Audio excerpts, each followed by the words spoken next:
Hello everyone, myself Praveen Kumar. I have secured All India Rank 7 in CSE 2020 और इस video में हम discuss करने वाले हैं कि what should be the preparation strategy for new aspirants. To tell a little bit more about myself, मैंने अपना ग्रेजुएशन आईटी कानपुर से सिविल इंजीनियरिंग से किया था. देयर आफ्टर मैंने इंजीनियरिंग सर्विस में ऑल इंडिया रैंक 3 हासिल किया था 2018 में. And also I secured All India Rank 5 in GATE 2018. Further, इस सिविल सर्विस एग्जामिनेशन में मेरा ऑप्शनल सिविल इंजीनियरिंग था. To tell little bit more about this platform, there are several other educators like Mrunal sir, Abhishek Saraf sirs.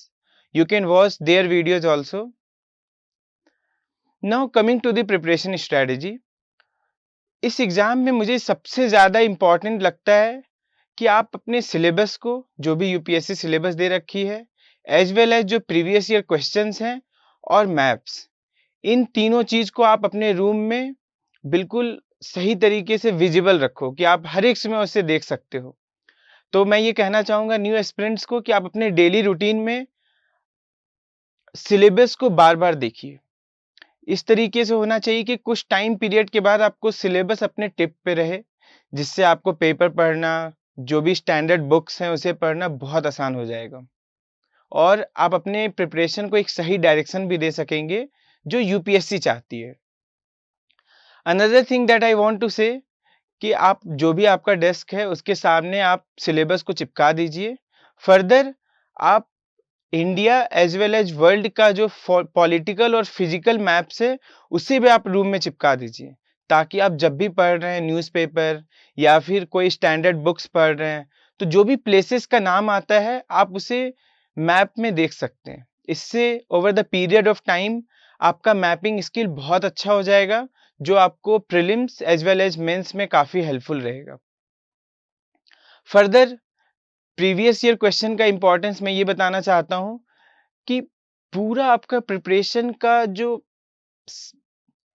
Progress है as well as जो एक सही direction है वो आपको प्रीवियस ईयर क्वेश्चन से ही मिल सकता है. अदरवाइज सिलेबस में जो जो वर्ड्स मेंशन्ड हैं वो हर एक वर्ड्स पे ऑलमोस्ट एक बुक लिखा जा सकता है, but you have limited time और उस लिमिटेड टाइम में यूपीएससी के रिक्वायरमेंट को आप तभी फुलफिल कर पाएंगे जब आप प्रीवियस ईयर क्वेश्चन को हर एक समय रेफर करेंगे. यदि आप कोई स्टैंडर्ड बुक्स पढ़ते हैं तो आप प्रीवियस ईयर क्वेश्चंस को देखिए, ताकि उस स्टैंडर्ड बुक्स में मुझे क्या रिलेवेंट चीज़ें पढ़नी है वो आपको आपके प्रीवियस ईयर क्वेश्चन से ही पता चल पाएगा.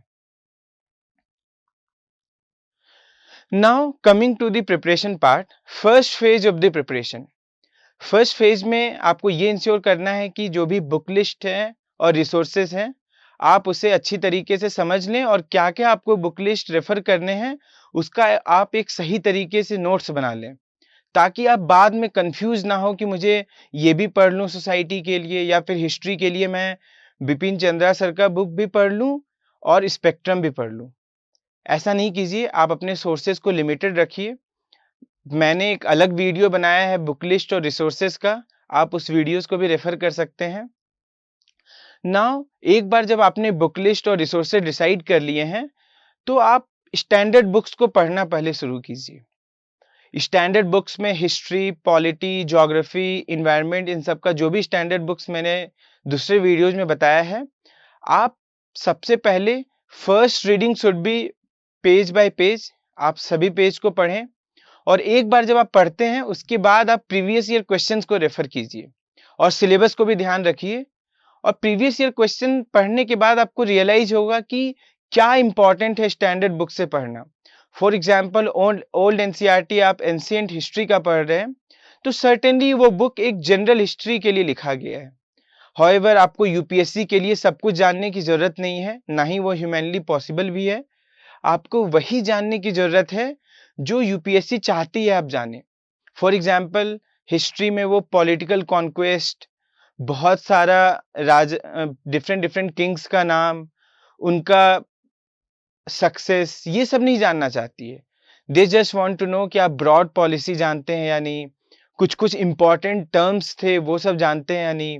तो ये चीज आप सही तरीके से तभी आप समझ पाइएगा जब आप प्रीवियस ईयर क्वेश्चंस को बार बार रेफर कर रहे हैं after reading the standard books. उसके बाद मैं कहूंगा कि आपने जब एक बार फर्स्ट रीडिंग कर लिया सारे बुक्स का और प्रीवियस ईयर क्वेश्चंस के थ्रू आप जा चुके हैं, देन आई वुड से कि आप बिना टाइम लगाए start your second reading of the standard books. क्योंकि होता यह है कि after a period of time हम पूरा ही भूल जाते हैं कि क्या क्या चीज हम पढ़े थे, लेकिन आप तुरंत ही सेकेंड रीडिंग स्टार्ट कर दीजिएगा तो एक तो आपको चीजें ज्यादा जल्दी याद होगा, और दूसरा चीज प्रीवियस ईयर क्वेश्चन पढ़ने से जो आपको समझ में आए कि क्या चीजें रिलेवेंट है इस बुक में, वो आप ज्यादा अच्छे से इंप्लीमेंट कर पाएंगे सेकेंड रीडिंग में। सो आई वुड सजेस्ट कि आप एक बार सारे बुक्स का फर्स्ट रीडिंग कर लिए और प्रीवियस ईयर क्वेश्चन के थ्रू गो थ्रू कर लिए, then you should right after that start your second reading. और सेकेंड रीडिंग के बाद मैं सेकेंड रीडिंग में एक और चीज सजेस्ट करना चाहूंगा कि जो भी आपको प्रीवियस ईयर क्वेश्चन से समझ में आए कि क्या यूपीएससी चाहती है, उसके अलोंग आप बुक्स में मार्किंग कर सकते हैं, या फिर आपको नोट्स बनाने की जरूरत है तो आप नोट्स भी बना सकते हैं।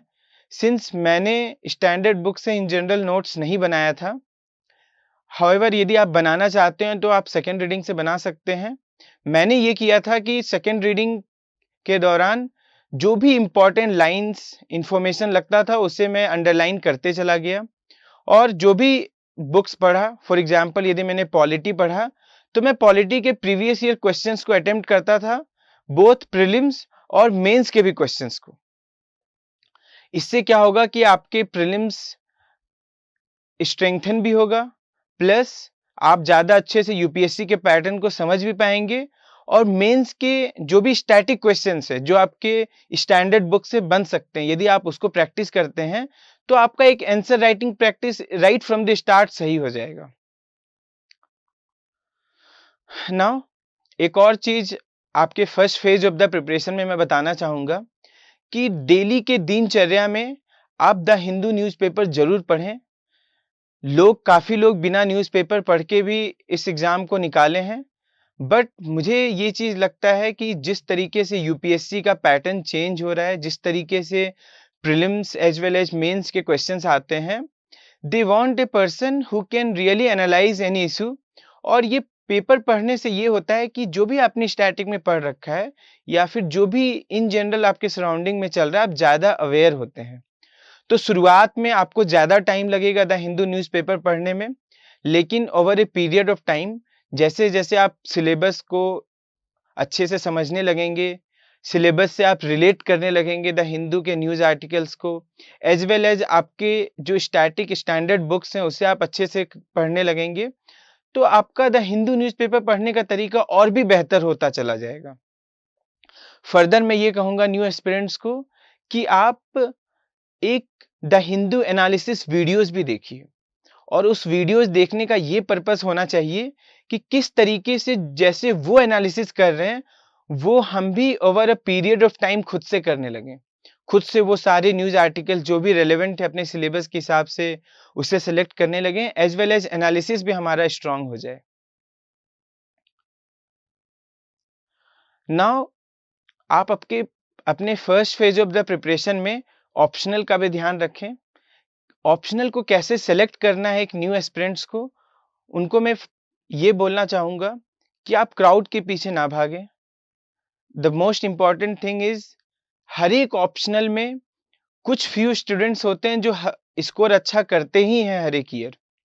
फॉर एग्जाम्पल सिविल इंजीनियरिंग में भी 2-3 लोग अच्छा मार्क्स लाते ही हैं, उसी तरह एंथ्रोपोलॉजी में भी कुछ लोग अच्छा मार्क्स लाते हैं, as well as it applies for philosophy, geography और sociology also for that matter. इसलिए मैं कहूँगा कि आप ये ना सोचें कि इस बार ये ऑप्शनल परफॉर्म नहीं किया या इस बार ये ऑप्शनल बहुत ज़्यादा परफॉर्म किया, बल्कि आप अपने इंटरेस्ट को ध्यान रखिए और एक ग्लैंस लीजिए हर एक ऑप्शनल सब्जेक्ट का जो भी आपको इंटरेस्ट लगता है, और अपने इंटरेस्ट को देखते हुए एज वेल एज मटेरियल कितना अवेलेबल है मार्केट में, क्योंकि यदि मटेरियल अवेलेबल नहीं है तो बहुत ज़्यादा टाइम लगेगा, प्लस आपके प्रिपरेशन को सही डायरेक्शन भी नहीं मिलेगा। इसलिए फर्स्ट थिंग इज आप अपने इंटरेस्ट का ध्यान रखिए, सेकेंड थिंग इज एक बार ग्लैंस लीजिए मटेरियल्स का, थर्ड थिंग इज कि आप ये ध्यान रखें कि कितना ज़्यादा मतलब सही तरीके से मार्केट में कंटेंट अवेलेबल है या नहीं। एंड फोर्थ थिंग, आप अपने कंडीशंस को, स्ट्रेंथ एंड वीकनेस को ध्यान रखते हुए ये देखिए कि आपके पास कितना टाइम है ऑप्शनल कंप्लीट करने का। फॉर एग्जाम्पल, यदि आप इंजीनियरिंग या मैथ्स या साइंस का कोई सब्जेक्ट ऑप्शनल लेते हैं, then it will definitely take more than 6 months entirely just for preparing the first stage of your optional preparation. इसलिए मैं कहूँगा कि आप अपने टाइम का ध्यान रखते हुए ऑप्शनल चूज कीजिए। यदि कोई वर्किंग प्रोफेशनल है, उनके पास टाइम की कमी है, तो फिर आप कोई ह्यूमैनिटीज ऑप्शनल लीजिए जिसमें आप कम समय में प्रिपेयर कर सकते हैं उस ऑप्शनल को। नाउ मैं एक और चीज डिस्कस करना चाहता हूँ, how to prepare optional. In general हर एक ऑप्शनल के लिए वैलिड है।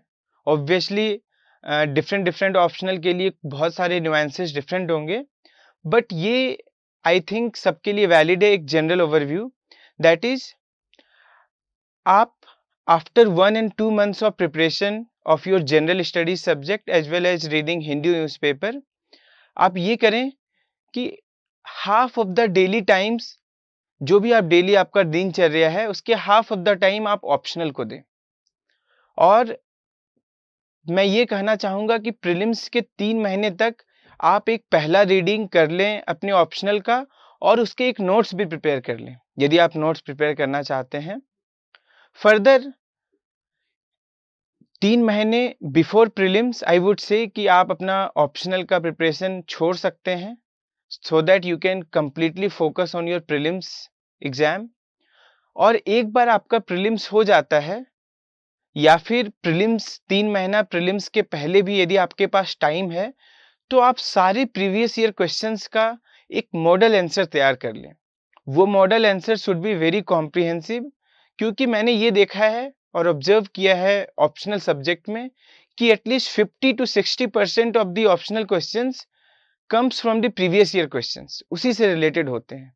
तो यदि आप एक अच्छा मॉडल क्वेश्चन आंसर्स हर एक क्वेश्चंस में तैयार कर लेते हैं, तो इससे ये होगा कि वो क्वेश्चन का आपका समय भी बचेगा एक मेन एग्जाम्स में, और प्लस उस क्वेश्चंस का आंसर का क्वालिटी भी बहुत ज़्यादा अच्छा होगा। Further I also want to tell you कि मैं इस प्लेटफॉर्म पे, अनअकैडमी प्लेटफॉर्म पे कुछ स्पेशल क्लासेस लूँगा, जो कि मेरे प्रिपरेशन स्ट्रेटजी का और भी ज़्यादा इलेबोरेट डिस्कशन होगा, and that will be completely free. Now coming to the second phase of the preparation. इस प्रिपरेशन में आपको एक चीज ध्यान रखना है कि स्टैंडर्ड बुक्स आपको बहुत ज़्यादा अच्छा रखना है, क्योंकि UPSC both prelims as well as mains में स्टैंडर्ड बुक्स यदि आपका बहुत अच्छा है तो उनके क्वेश्चंस आपके नहीं फंसेंगे, and UPSC always gives a lot of importance to the standard books. That is the basic thing. तो आइडिया ये है कि आपको प्रीलिम्स एग्जाम से पहले एटलीस्ट 4 to 5 टाइम्स हर एक स्टैंडर्ड बुक्स का रिवीजन करना है। देन आपको प्रीवियस ईयर क्वेश्चंस को, एक बार आप स्टैंडर्ड बुक्स पढ़ लेते हैं तो हर एक बार आप प्रीवियस ईयर क्वेश्चंस को सॉल्व कीजिए। आप जितनी बार करेंगे उतना ज़्यादा आपका पढ़ने का तरीका एज वेल एज यूपीएससी के पैटर्न को और भी अच्छे से समझ पाएंगे। फर्दर यदि आपके पास टाइम है प्रीलिम्स के पहले, जैसा कि मैंने पहले कहा कि 3 महीने प्रीलिम्स के पहले आप पूरा फोकस प्रीलिम्स पे कर देना, लेकिन यदि आपके पास टाइम है तो फिर आप ये कर सकते हैं कि मेंस एग्जाम्स का प्रिपरेशन भी स्टार्ट कर सकते हैं। तो उसके लिए आपको ये करना है कि जो भी सिलेबस, मेंस के सिलेबस में जितने भी वर्ड्स, जितने भी टॉपिक्स मेंशन्ड हैं, हर एक टॉपिक्स पे आप थ्रू वैल्यू एडिशन मटेरियल आप अपना नोट्स तैयार करना शुरू कर दीजिए। और यदि आप prelims that is 3 months before prelims ये काम कर सकते हैं, तो फिर आपका काम बहुत ही आसान हो जाएगा मेंस के प्रिपरेशन के लिए।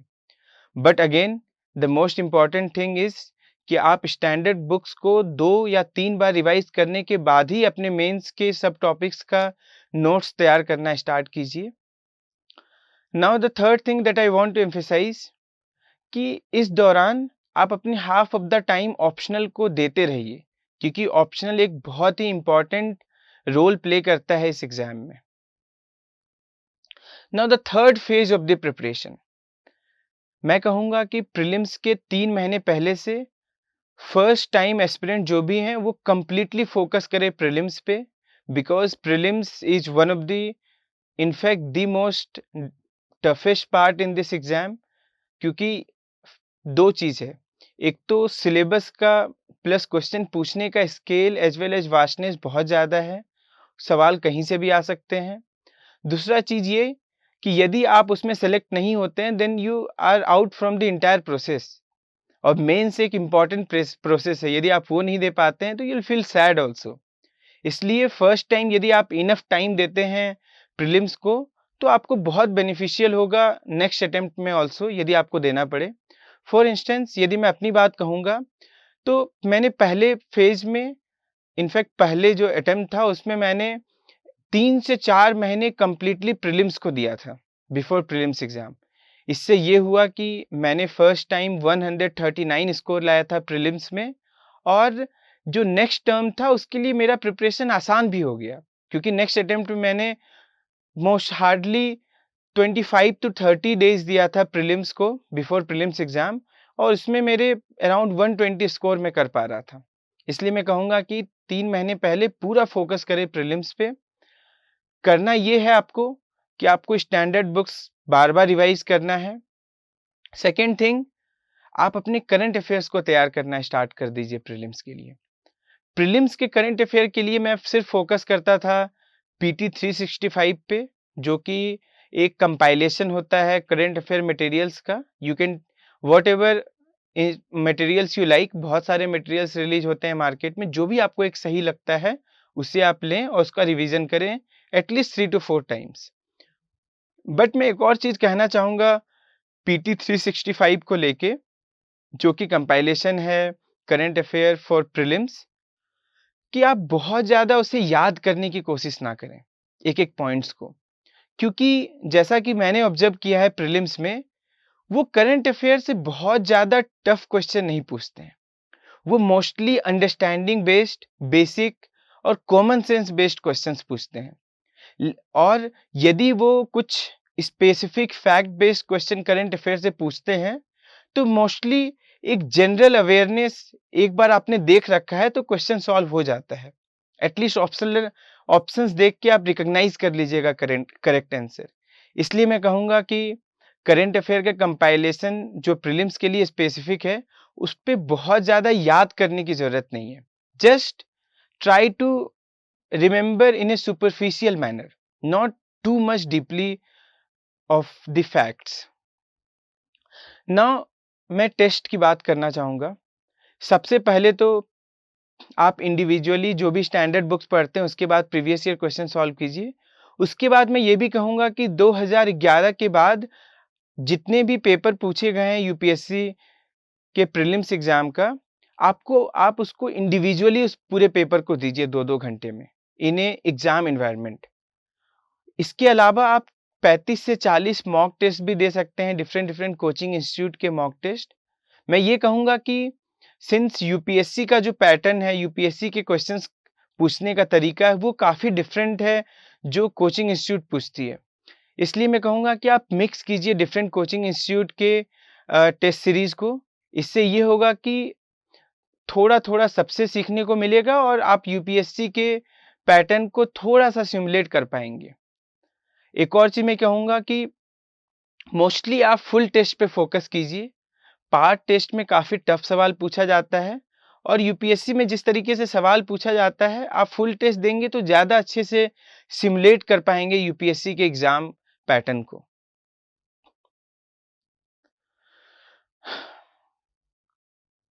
फर्दर मैं ये कहूँगा कि किस तरीके से how to utilise properly mock test as well as previous year questions of UPSC.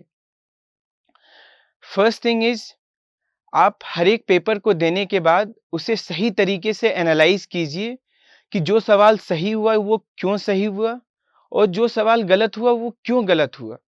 For example यदि सही हुआ है तो या तो ये तरीके से हो सकता है कि आपको वो फैक्ट याद थे, आपने स्टैंडर्ड बुक्स या अपने करंट अफेयर मटेरियल्स में पढ़ रखा था, या फिर गलती से सही हो गए, या फिर गेस वर्क से सही हो गया। Then you should try to find कि किस तरीके से गेस वर्क सही होता है। Now the next thing is कि आपको ये भी एनालिसिस करना है कि सवाल गलत हुए तो क्यों गलत हुए।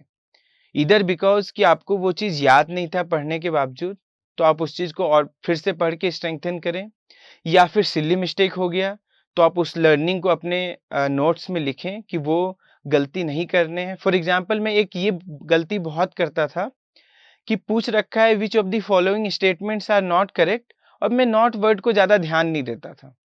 इससे मेरे 1-2 सवाल गलत होते थे, तो उस चीज़ को मैंने ध्यान रखा। इसी तरीके से हर एक का different different types of silly mistake हो सकता है।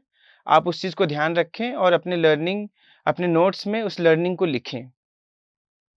Another thing that I want to say कि अपने इंटेलिजेंट गेस वर्क को बढ़ाने के लिए आप अभिजीत सिन्हा सर का वीडियो देख सकते हैं प्रीलिम्स में। उनने बहुत अच्छे तरीके से एक्सप्लेन कर रखा है कि how to do intelligent guess work. Now prelims exam, कुछ दिन पहले प्रीलिम्स एग्जाम के आप कुछ नया ना पढ़ें, जो भी आपने पढ़ रखा है उसको बार बार रिवाइज करें, और जो भी आपने लर्निंग्स लिखा है that what are the mistakes that you do, किस तरीके से आपके इंटेलिजेंट गेस वर्क सही होते हैं, फर्दर किस तरीके से पेपर अटेम्प्ट करना चाहिए, ये सब चीज़ों का रिवाइज करें। और जिस दिन एग्ज़ाम है उसके एक दिन पहले आप बहुत ही काम एंड कंपोज रहें। इस चीज़ पे फोकस ना करें कि आपने क्या नहीं पढ़ा है, बल्कि इस चीज़ पे फोकस करें कि आपने ये सब चीज़ पढ़ा है and you should feel confident. और एक बार जब आप एग्ज़ाम हॉल में एंटर करते हैं, तो फिर आप पेपर को देख के तुरंत से एंग्ज़ियस ना हो जाएँ, क्योंकि होता ये है कि काफ़ी टाइम आपके इनिशियल्स क्वेश्चन काफ़ी टफ होंगे, और फिर आपको डर की वजह से आगे के आसान क्वेश्चंस भी आप गलत कर बैठेंगे। इसलिए मैं कहूँगा कि आप बहुत ही काम रहें, हर एक क्वेश्चन को उसके मेरिट पे जाएँ, और जैसा भी आप अपने मॉक टेस्ट में और एज़ वेल एज़ प्रैक्टिस में सॉल्व किया है, उसी तरीके से आप अपने एग्ज़ाम को भी दें, फाइनल एग्ज़ाम को। So this is all about prelims. Now coming to the mains preparation. एक बार जब आपको प्रीलिम्स खत्म हो जाता है, उसके बाद आप कुछ दिन का ब्रेक लेके 1 या 2 दिन आप तुरंत से मेंस के एग्जाम के प्रिपरेशन में लग जाइए, क्योंकि टाइम बहुत कम होता है प्रीलिम्स और मेंस के बीच में, और हमें कवर बहुत ज़्यादा करना होता है। तो मैंने ये किया था कि सबसे पहले मैं नोट्स बनाना शुरू किया हर एक सब topics of the main syllabus. लेकिन यदि आपने प्रीलिम्स के पहले ही नोट्स बना रखे हैं, that is the best thing. तो आप ये कीजिए कि आप उस नोट्स को करंट अफेयर के monthly magazine as well as जो ईयरली कंपाइलेशन आता है उससे आप अपडेट करना शुरू कर दीजिए। और जो भी आप करंट अफेयर अपडेट करते हैं वो उसी जगह पे कीजिए जो उस सब टॉपिक से रिलेटेड है। फॉर एग्जाम्पल, यदि मुझे डिसइन्वेस्टमेंट से रिलेटेड करंट अफेयर का कुछ भी लिखना है, तो मैंने जो इकोनॉमी में डिसइन्वेस्टमेंट से रिलेटेड आर्टिकल या फिर अपने शॉर्ट नोट्स बनाए हैं, उसी में जाके मैं ये चीज अपडेट करूंगा। सिमिलरली, यदि कुछ current affair regarding population policy है, तो मैं सोसाइटी के जो population and associated issues related जो भी मैंने नोट्स बना रखे हैं, वहीं पे जाके मैं ये अपडेट करूंगा। तो इस तरीके से आप अपना नोट्स अपडेट कीजिए, और जैसे जैसे नोट्स अपडेट करते रहते हैं उसके साथ साथ आप याद भी करना शुरू कर दीजिए, क्योंकि इस एग्जाम में जितना ज्यादा अच्छे से आप याद कीजिएगा, जितना स्ट्रक्चर्ड और एक फ्रेमवर्क में याद कीजिएगा, उतना ही ज्यादा आप एक अच्छा आंसर लिख पाइएगा अपने मेंस के आंसर में। और नेक्स्ट थिंग मैं ये बताना चाहूंगा कि जो भी सब्जेक्ट आप याद कर रहे हैं, जो भी सब्जेक्ट आप रिवाइज कर रहे हैं, फॉर इंस्टेंस यदि आपने सोसाइटी रिवाइज कर लिया, तो आप सोसाइटी के प्रीवियस ईयर क्वेश्चंस को लिखिए डेली। मेरा ये तरीका था कि एटलीस्ट मैं 3 से 4 क्वेश्चंस डेली लिखूं, जो कि मैंने किया, और उन क्वेश्चंस को लिखने के बाद मैं उसका एनालिसिस भी करता था।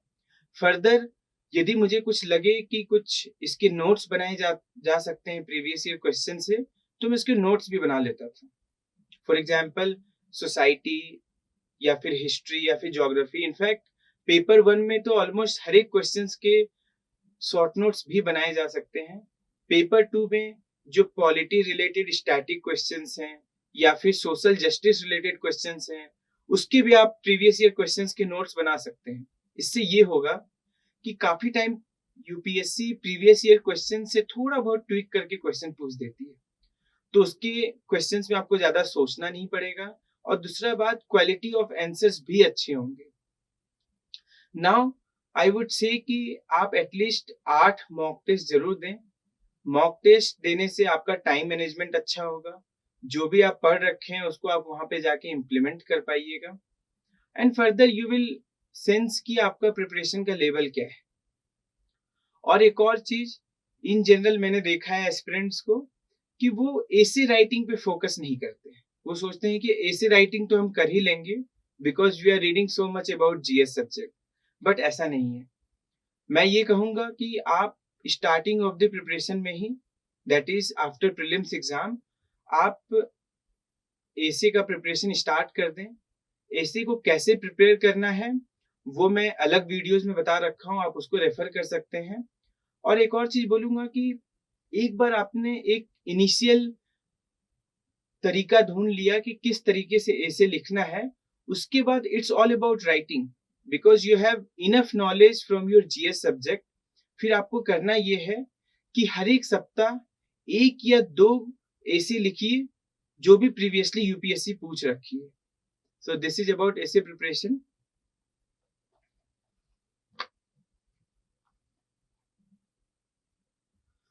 फर्दर, एक जैसे ही मेंस एग्जाम अप्रोच होता है, जैसे ही पास आ जाता है, आप कुछ नया ना पढ़ें।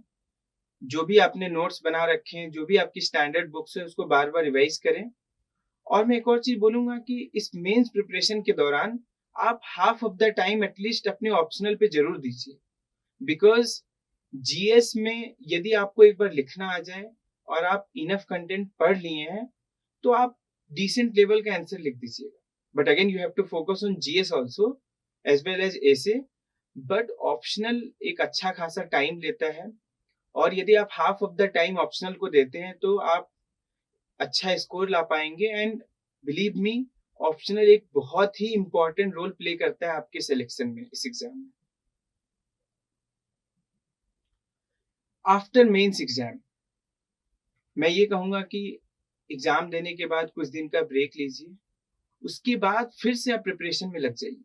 लोग ये करते हैं कि पर्सनालिटी टेस्ट का वेट करते हैं, दैट इज मेंस रिजल्ट आने का वेट करते हैं, और उसके बीच का टाइम वो सही से यूटिलाइज नहीं करते हैं। मैं ये किया था कि एक बार एग्जाम खत्म हुआ, कुछ दिन ब्रेक लेने के बाद मैं अपने जो भी नोट्स बना रखे थे जीएस सब्जेक्ट में, उसको मैं करंट अफेयर से लगातार अपडेट करता रहता था। कुछ टॉपिक्स जिसको मैंने सही तरीके से नहीं कवर किया है, उस टॉपिक को फर्दर मैं सही तरीके से उसके नोट्स बनाए। और इसके साथ साथ आप अपने ऑप्शनल को और स्ट्रेंथन कीजिए, क्योंकि जितना ज्यादा आप अपना ऑप्शनल करेंगे उतना ज्यादा चांस है कि आपके मार्क्स अच्छे आएंगे।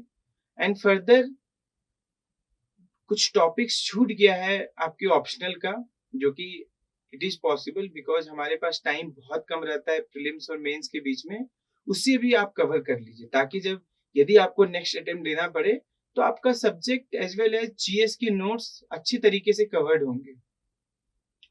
और एक और चीज मैं बोलूंगा कि मेंस एग्जाम के बाद आप द हिंदू न्यूज़पेपर पढ़ें, तो उसका एक माइंड पे, कोई भी आर्टिकल पढ़ते हैं तो एक माइंड में स्ट्रक्चर तरीके से सोचें उसको। फॉर इंस्टेंस, यदि मैं कोई आर्टिकल पढ़ रहा हूँ, और for example like telemedicine, just take an example, या फिर साइबर सिक्योरिटी, तो फिर मैं ये सोचूंगा कि what is cyber security, what are the different ways in which we are vulnerable because of cyber security, किस तरीके से हम साइबर सिक्योर कर सकते हैं अपने individuals as well as organisation को। तो कहने का अर्थ कि इस तरीके से आप एक क्वेश्चन पूछते हुए एक स्ट्रक्चर बनाइए उस आर्टिकल का। इससे ये होगा कि पहली बात तो आप दिमाग में स्ट्रक्चर तरीके से सोच पाएंगे, और दूसरी बात आप उसको ल्यूसिडली प्रेजेंट कर पाएंगे। तो ये भी एक इम्पॉर्टेंट है कि एक बार स्ट्रक्चर तरीके से सोचने के बाद कोई आर्टिकल को आप उसे मिरर के सामने ट्राई कीजिए प्रेजेंट करने का। दैट मीन्स कि जो भी आपने क्वेश्चंस अपने दिमाग में तैयार कर रखा है उसको सॉर्ट ऑफ ट्राई कीजिए आंसर देने का। तो इससे आपके पर्सनालिटी टेस्ट में बहुत ज्यादा इंप्रूवमेंट आएगा, और यही मैंने अपने पर्सनालिटी टेस्ट में किया था। That's why I was able to increase my marks from the previous attempt. After mains result आने के बाद यदि आपका रिजल्ट पॉजिटिव आया तो आप अपने डैफ को अच्छे से प्रिपेयर करना शुरू कर दीजिए। उसके हर एक वर्ड्स पे नोट्स बनाइए। For personality test preparation, I have made separate videos. You can refer to that video also. और साथ के साथ द हिंदू न्यूज़पेपर डेली पढ़ें, और जैसा मैंने पिछले स्लाइड में बताया कि आप उसको स्ट्रक्चर्ड तरीके से सोचें और मिरर के सामने प्रेजेंट करने का ट्राई करें। और अपने DAF preparation as well as the Hindu newspaper reading के साथ स्टैंडर्ड बुक्स उसको भी रिवाइज करते रहें। बिकॉज होता ये है कि वी आर नॉट श्योर कि हमारा फाइनली रिजल्ट होगा या नहीं होगा। तो we should not be in a stage कि after result we have not prepared anything for the prelims, और बहुत कम वक्त होता है। फॉर इंस्टेंस इस ईयर आफ्टर द रिजल्ट 10 या 11 दिन का टाइम बस था फॉर प्रीलिम्स एग्जाम। तो यदि आपने स्टैंडर्ड बुक सही तरीके से नहीं कवर किए हैं, क्योंकि प्रीलिम्स में करंट अफेयर आसानी से हो जाता है, मेन फोकस करना होता है स्टैंडर्ड बुक्स पे। यदि आपने उसको नहीं पढ़ा तो it will become difficult for you to qualify the prelims after the final result. इसलिए मैं कहूंगा कि आप स्टैंडर्ड बुक्स को साथ के साथ पढ़ते रहें अपने पर्सनालिटी टेस्ट प्रिपरेशन के अलोंग। फर्दर यदि आपका रिजल्ट नहीं आता है मेंस रिजल्ट में, तो आप डिसहार्टन ना हो, बल्कि आप ये ट्राई करें फाइंड करने का कि कौन सा मेरा वीक एरिया है। फॉर इंस्टेंस मुझे पता था 2019 अटेम्प्ट में कि मेरा जीएस अच्छा नहीं है, तो मैं उसमें इम्प्रूव करते चला गया।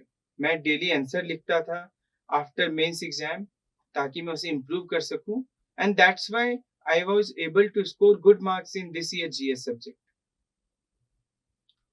आफ्टर पर्सनालिटी टेस्ट, जो लोग पर्सनालिटी टेस्ट में अपीयर हो रहे हैं वो कुछ दिन का ब्रेक लें, उसके बाद फिर से आप स्टार्ट कर दें प्रिपरेशन तुरंत से प्रीलिम्स का। आप रिजल्ट का वेट ना करें, क्योंकि मैं अपना एग्जांपल देना चाहूंगा कि मेरा इंटरव्यू 21 सितंबर को था, और this was the second last day of personality test, और 24 को रिजल्ट भी आ गया, और प्रीलिम्स का एग्जाम 10 अक्टूबर को था। तो मैं जैसे ही पर्सनालिटी टेस्ट दे के आया और अगले दिन से ही प्रीलिम्स का प्रिपरेशन स्टार्ट कर दिया, क्योंकि आई न्यू कि रिजल्ट कैन बी एनीथिंग, इधर आई गेट सिलेक्टेड और अच्छा रैंक भी आ जाए, या फिर मेरा सिलेक्शन नहीं होगा। तो at least I should not be in a position where I am scared for prelims examination. Thank you very much.